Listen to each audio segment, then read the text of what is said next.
Bharat Lajna multi state housing cooperative society limited, Parappur road, Kottakkal. ആ കാലത്ത് തന്നെ ഞങ്ങളുടെ സംസ്ഥാന പ്രസിഡന്റ് സെയ്ദ് സാദിഖ് അലി ശിഹാബ് തങ്ങൾ പറഞ്ഞല്ലോ, നല്ല വിജയം ഉണ്ടാവും. ഏതാണ്ട് വോട്ടെണ്ണൽ തുടങ്ങിയ സമയത്ത് തന്നെ ലീഗ് പ്രസിഡന്റ് നല്ല വിജയം ഉണ്ടാവും എന്ന് പ്രവചിച്ചിരുന്നു. അതുപോലെ തന്നെയാണ് വന്നുകൊണ്ടിരിക്കുന്നത്. ഈ തെരഞ്ഞെടുപ്പിൻ്റെ സന്ദേശം എന്ന് പറയുന്നത് രണ്ട് മൂന്ന് കാര്യങ്ങളാണ്. നിലമ്പൂർ നമ്മൾ മനസ്സിലാക്കേണ്ട ഒരു കാര്യമുണ്ട്. എല്ലാ സമുദായങ്ങളും ഒരുപോലെയുള്ള, കേരളത്തിലെ പ്രബല സമുദായങ്ങളൊക്കെ ഒരുപോലെയുള്ള ഒരു നിയോജക മണ്ഡലമാണ് നിലമ്പൂർ മണ്ഡലം. അവിടെ മുസ്ലിം മൈനോറിറ്റി ഉണ്ട്, ക്രിസ്ത്യൻ മൈനോറിറ്റി ഉണ്ട്, ഭൂരിപക്ഷ സമുദായം ഉണ്ട്. ആ ഭൂരിപക്ഷ സമുദായത്തിൽ തന്നെ വളരെ പിന്നോക്കം നിൽക്കുന്ന മലയോര മേഖലകളിലൊക്കെ ജീവിക്കുന്ന ആദിവാസി ജനവിഭാഗങ്ങളുണ്ട്, SC/ST ഉണ്ട്. നിങ്ങളെ അവിടുത്തെ വിജയത്തിൻ്റെ ഒരു അനലൈസിസ് നടത്തി നോക്കി. എല്ലാ മേഖലയിലും UDF മേൽക്കൈ ഉണ്ട്. നിലമ്പൂർ മുനിസിപ്പാലിറ്റിയിൽ പോലും നല്ല മേൽക്കൈ ഉണ്ട്. അതാണല്ലോ ഇപ്പോൾ കൂടുതൽ പറയുന്നത്. മുനിസിപ്പാലിറ്റി ഞങ്ങളുടെയാണെന്ന് നമുക്ക് ഇടതുപക്ഷം പറഞ്ഞുകൊണ്ടിരുന്നത്. അപ്പോൾ നോക്കൂ, ഈ വർഗീയത ഒക്കെ വളരെയധികം പറയുന്ന ആളുകൾക്ക് നിലമ്പൂർ ഒരു പാടാണ്. ജാതി മത അടിസ്ഥാനത്തിലൊന്നും കേരളത്തെ വിഭജിക്കാൻ കഴിയില്ല. UDF ആ നിലയിൽ കണക്കാക്കി ജാതിയും മതമൊക്കെ പറഞ്ഞാൽ ഓരോ ജനവിഭാഗങ്ങളും മറ്റ് ജനവിഭാഗങ്ങൾക്ക് എതിരായിക്കൊള്ളും എന്ന ചിന്തയും പേറി നടക്കുന്ന കുറേ നേതാക്കന്മാർ കേരളത്തിലുണ്ട്. അവർക്കൊക്കെ ഒരു പാടാണിത്. മതേതര കേരളത്തെ അണ്ടർ എസ്റ്റിമേറ്റ് ചെയ്യേണ്ട എന്നാണ് നിലമ്പൂർ തെരഞ്ഞെടുപ്പ് കാണിക്കുന്നത്. നിലമ്പൂർ ഞാൻ പറഞ്ഞല്ലോ, കേരളത്തിൻ്റെ മതേതര സമൂഹത്തിൻ്റെ ഒരു പരിച്ഛേദനമാണ് നിലമ്പൂർ. എല്ലാവരും ഉള്ള ഒരു മണ്ഡലമാണ്.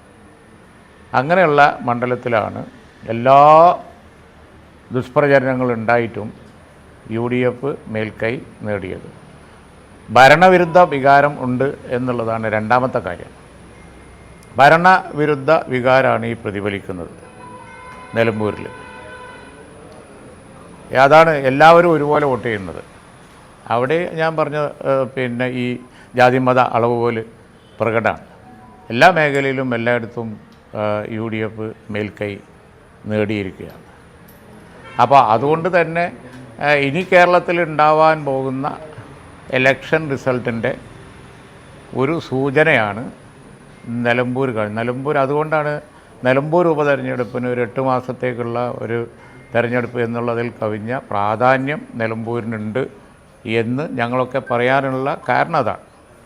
ഒരുപാട് പ്രചരണങ്ങൾ കേരളത്തിൽ നടക്കുന്നുണ്ടല്ലോ.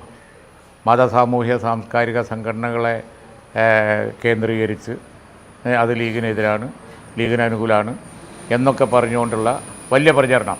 ഞാൻ അതിൻ്റെ ഡീറ്റെയിൽസിലേക്കൊന്നും പോകണില്ല. പൊന്നാനി തെരഞ്ഞെടുപ്പിലും ഞങ്ങൾ കഴിഞ്ഞപ്പോൾ ഞങ്ങളത് പറഞ്ഞിരുന്നു.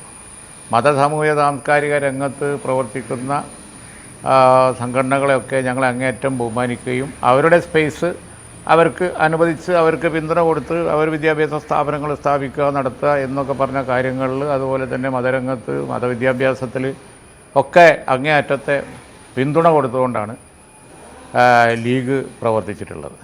പക്ഷേ ലീഗ് ഒരു മതേതര സംഘടനയാണ്. അപ്പോൾ അതുകൊണ്ട് തന്നെ കേരളത്തിലെ മുഴുവൻ സമൂഹത്തെയാണ് ഞങ്ങൾ കാണുന്നത്. അപ്പോൾ അതുകൊണ്ട് ഈ കാര്യങ്ങളൊന്നും പ്രതിഫലിക്കൂല. ഇലക്ഷനിൽ പൊളിറ്റിക്കലായിട്ട് ജനങ്ങൾ കാണുള്ളൂ. ആ കാണുന്നത് തന്നെ ജനകീയ പ്രശ്നങ്ങളിൽ ഊന്നിയായിരിക്കും അവർ വോട്ട് ചെയ്യുക എന്ന് ഞങ്ങൾ പറഞ്ഞത് ഇവിടെ തെളിയാണ്. അടുത്ത നിയമസഭാ തെരഞ്ഞെടുപ്പിൽ UDF നല്ല വിജയം നേടും എന്നുള്ളതിൻ്റെ സൂചനയാണ് നിലമ്പൂർ തെരഞ്ഞെടുപ്പ്. അതാണ് ഈ സംബന്ധിച്ച് എനിക്ക് പറയാനുള്ളത്. ഉണ്ടല്ലോ, ലീഗ് പ്രതീക്ഷിച്ച ഭൂരിപക്ഷം എന്ന് പറഞ്ഞു കഴിഞ്ഞിട്ടുണ്ടെങ്കിൽ ഇപ്പം നിങ്ങൾ പറഞ്ഞുകൊണ്ടിരിക്കുന്നത് അൻവർ വോട്ട് പിടിക്കുന്നതും അതുപോലെ തന്നെ മറ്റുള്ള സ്വതന്ത്ര സ്ഥാനാർത്ഥികൾ വോട്ട് പിടിക്കുന്നതുമാണല്ലോ. അത് എല്ലായിടത്തും പിടിക്കുന്നുണ്ടല്ലോ. അപ്പോൾ അതിൻ്റെ അർത്ഥം എന്ത് ആണെന്ന് വെച്ചിട്ടുണ്ടെങ്കിൽ ഞങ്ങൾ ലീഗായാലും UDF ആയാലും പറഞ്ഞുകൊണ്ടിരുന്നത് ജനകീയ പ്രശ്നങ്ങൾക്ക് അവിടെ പ്രാമുഖ്യം വരും എന്നാണ്.